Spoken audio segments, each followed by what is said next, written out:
Hi guys. आज हम बात करेंगे सॉलिड प्रिंसिपल के बारे में सी शार्प एग्जाम्पल के साथ। अगर आप लाइफ में क्लीन और प्रोफेशनल कोड लिखना चाहते हो तो ये कॉन्सेप्ट आपके लिए बहुत इंपॉर्टेंट है। सॉलिड बेसिकली 5 डिज़ाइन प्रिंसिपल का एक सेट है जो आपको हेल्प करता है क्लीन और मेंटेनेबल कोड के लिए। इससे आपकी रीयूजेबिलिटी बहुत बढ़ जाती है कोड में। आज इस वीडियो में हम इनमें से 3 इंपॉर्टेंट प्रिंसिपल को डिस्कस करेंगे। चलिए स्टार्ट करते हैं फर्स्ट प्रिंसिपल से। सॉलिड का एस यानी SRP, सिंगल रिस्पॉन्सिबिलिटी प्रिंसिपल। इस प्रिंसिपल का सिंपल मतलब यह है कि एक क्लास का सिर्फ एक ही काम होना चाहिए, दैट्स इट। चलिए इस चीज़ को हम रियल एग्जाम्पल से समझते हैं। ये मैंने एक कंसोल एप्लीकेशन बनाई हुई है सॉलिड प्रिंसिपल के नेम से, और इसमें हमारा फर्स्ट प्रिंसिपल है SRP। SRP में मैंने एक इनवॉइस क्लास बनाई हुई है फॉर एग्जाम्पल के लिए। इस इनवाइस क्लास में गाइस हो क्या रहा है कि एक इनवाइस क्लास है, उसके अंदर दो मेथड हैं, एक ऐड इनवाइस, एक डिलीट इनवाइस। ये तो इसकी अपनी बिजनेस लॉजिक हो गई। इसके अलावा एक तीसरा मेथड हमने यहाँ रखा हुआ है, सेंड इनवाइस ईमेल। अब ये क्या करता है कि इनवाइस ईमेल भी सेंड करता है इसी क्लास में, और इसी क्लास में मज़े की बात यह है कोई एरर आ जाए तो कैश के अंदर लॉगिंग एक्टिविटी भी यहीं हो रही है। तो इसमें क्या हो रहा है, मोर देन वन काम हो रहा है।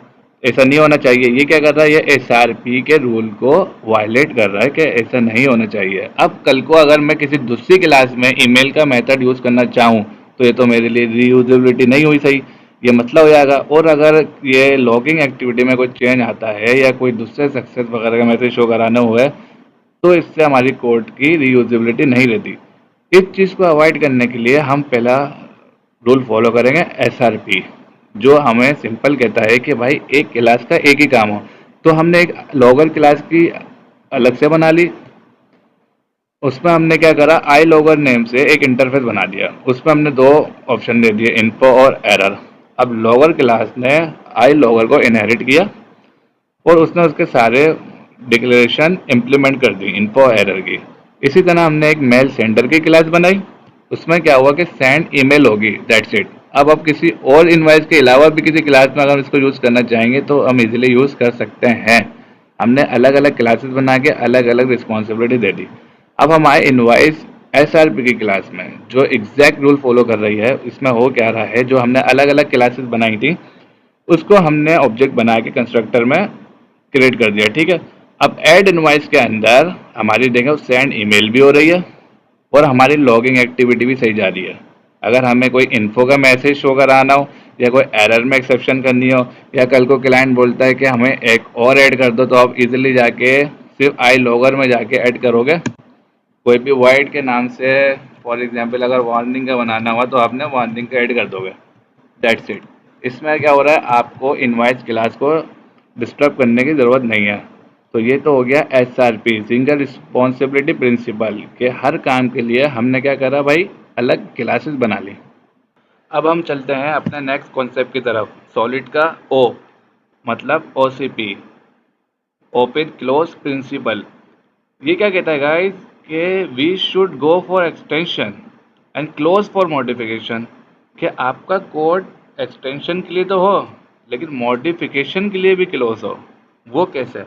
अब मैंने इनवाइस क्लास लिए सेम एग्जांपल के लिए, लेकिन इसमें मेथड अब मैंने रखा है गेट इनवाइस डिस्काउंट। ये क्या करता है, मेथड दो पैरामीटर लेता है, एक अमाउंट का और एक इनवाइस टाइप का। इनवाइस टाइप क्या है, हमारी इनम है जिसपे क्लाइंट की दो इनवाइस है, फाइनल और प्रपोज इनवाइस। अब इसमें हो क्या रहा है कि हम डिस्काउंट निकाल रहे हैं। अगर इनवाइस टाइप फाइनल इनवाइस हो तो इतना डिस्काउंट दे दो 100 लेस करके। अगर इनवाइस टाइप प्रपोज इनवाइस हो तो इतना डिस्काउंट दे दो। कोई मतलब नहीं है, कोड परफेक्ट वर्क कर रहा है, क्लाइंट के पास डन है। अब मसला क्या आएगा, इन फ्यूचर क्लाइंट आता है आपके पास और बोलता है यार हमें एक और इनवाइस बना दो रिकरिंग नाम से। अब आप गए इनम में एक ऐड करा और आप दोबारा का जाओगे, आप यहाँ पे लगाओगे इफ एल्स की कंडीशन, एक और एक्सटेंड कर दिया आपने और आपने बोला भाई रिकरिंग रिकरिंग इनवाइस और इतना डिस्काउंट दे दो, ठीक है। अब आपने क्या करा, इसके बेस मेथड में ही चेंजेस कर दी जो कि ब्रेक होने के काफ़ी चांसेस हो सकते हैं आपके क्लाइंट के पास, क्योंकि आपने एक मेन मेथड को हिला दिया एल्स इफ की कंडीशन लगा के। कल को रिकरिंग इनवाइस के अलावा दो और इनवाइस आ जाएंगी तो क्या आप एल्स इफ ही लगाते रहोगे? तो एज अ डेवलपर ये आपको सोचना पड़ेगा कि जब आप रिक्वायरमेंट क्लाइंट से ले रहे हो तो उसके क्या चांसेस हो सकते हैं कि अगर वो इनवाइस दो उसने एट ए टाइम बताई तो कल को 10 इनवाइसेस भी हो सकती हैं, और ये ओसीपी के भी रूल को वायलेट कर रही है। तो इस चीज़ से बचने के लिए आपको क्या करना है,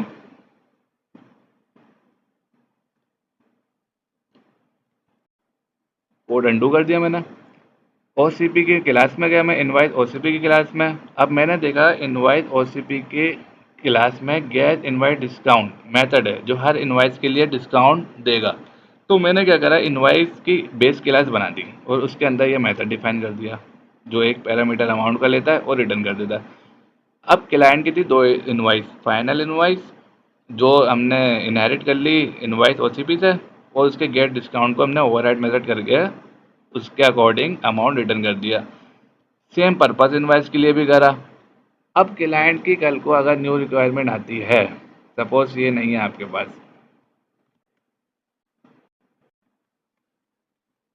क्लाइंट बोलता है कि आप मुझे एक और ऐड कर दो रिकरिंग के नाम से, तो अब आप इजीली कर सकते हो, आपको ये इफ एल्स के अंदर लगाने की ज़रूरत नहीं है।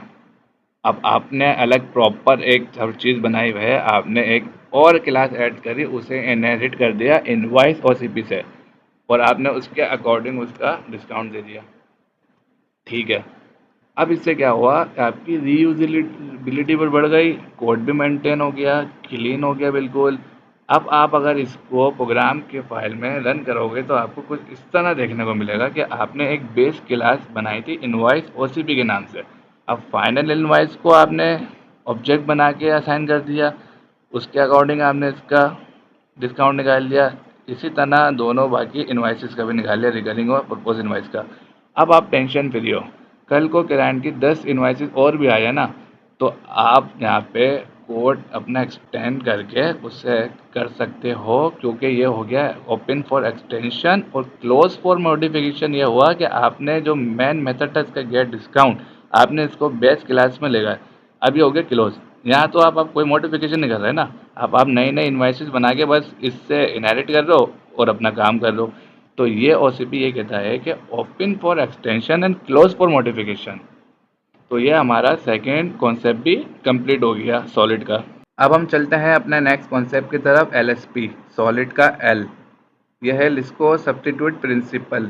ये क्या कहता है गाइस, कि कोई भी चाइल्ड क्लास अगर पेरेंट को रिप्लेस करे तो प्रोग्राम का बिहेवियर चेंज नहीं होना चाहिए। वो कैसे, हमने एक बर्ड की क्लास बनाई एग्जाम्पल के लिए और इसमें एक मेथड दे दिया वर्चुअल फ्लाई, के परिंदे उड़ सकते हैं। ठीक है। अब हमने एक क्लास बनाई स्पैरो की, उसको इनहेरिट कर दिया बर्ड से कि भाई स्पैरो भी फ्लाई कर सकती है, यहाँ तक भी कोई मसला नहीं है। अब मसला कहाँ आया, पेंगुइन पर। हमने एक क्लास बनाई पेंगुइन की और बर्ड से इनहेरिट कर दिया पेरेंट क्लास से। अब क्या हुआ, पेंगुइन बर्ड तो है लेकिन फ्लाई नहीं कर सकता। चाइल्ड और पेरेंट का रिलेशनशिप बिहेवियर चेंज हो गया। अब इस चीज़ से बचने के लिए हमें एलएसपी को फॉलो करना पड़ेगा। वो कैसे, हमारे बर्ड एलएसपी पे, ठीक है, उस पर हमने एक बेस क्लास बनाई एब्स्ट्रैक्ट से, बर्ड एलएसपी, यह है पेरेंट क्लास। और हमने फिर एक स्पैरो क्लास बनाई, उसको बर्ड से इनहेरिट किया और यहाँ दे दिया कि भाई स्पैरो कैन फ्लाई। अब आप लोग सोच लेंगे फ्लाई मेथड हमने इसमें क्यों नहीं दिया यहाँ पर, क्योंकि पेरेंट का एक रूल है कि पेरेंट में वही मेथड हो जो चाइल्ड क्लास इम्प्लीमेंट कर सके, बिला वजह कोई मेथड नहीं हो। क्योंकि हमने इसलिए इसको एम्प्टी छोड़ा, अगर हम यहाँ फ्लाई देते तो फिर दोनों का रिलेशनशिप चेंज हो जाता, स्पैरो को भी फ्लाई करना पड़ता, पेंगुइन को भी करना पड़ता। हमने स्पैरो के लिए तो बेस क्लास बना के इसका सॉल्व कर दिया। अब पेंगुइन के लिए क्या किया, हमने आइसोमेबल की क्लास इंटरफेस बना दिया एक। अब इंटरफेस से क्या हुआ कि पेंगुइन ने इंटरफेस को इनहेरिट किया और अपना काम कर लिया स्विम। अब दोनों चीज़ें हमारी परफेक्ट वर्क करेंगी। हम प्रोग्राम की क्लास में आए, अब हमने इसको चेक करा कि आई सुमेबल का जब हमने ऑब्जेक्ट क्रिएट करने गए हमने उसको पेंगुइन असाइन कर दिया, स्पैरो को स्पैरो असाइन कर दिया। अब जब ये प्रोग्राम चलेगा क्लाइंट के पास तो दोनों सही बिहेव करेंगे अपनी अपनी जगह, स्पैरो फ्लाई पेंगुइन स्विमिंग। तो एलएसपी हमें यही बताता है कि चाइल्ड क्लास पेरेंट को रिप्लेस करे तो प्रोग्राम का बिहेवियर चेंज नहीं होना चाहिए गाइस। हमने अभी तक स्टडी किया एसआरपी, ओसीपी और एलएसपी। जैसा कि मैंने आपको स्टार्टिंग में बताया था कि हम तीन प्रिंसिपल डिस्कस करेंगे, इन दो को हम देखेंगे नेक्स्ट वीडियो में। मिलते हैं फिर गाइस नेक्स्ट वीडियो में।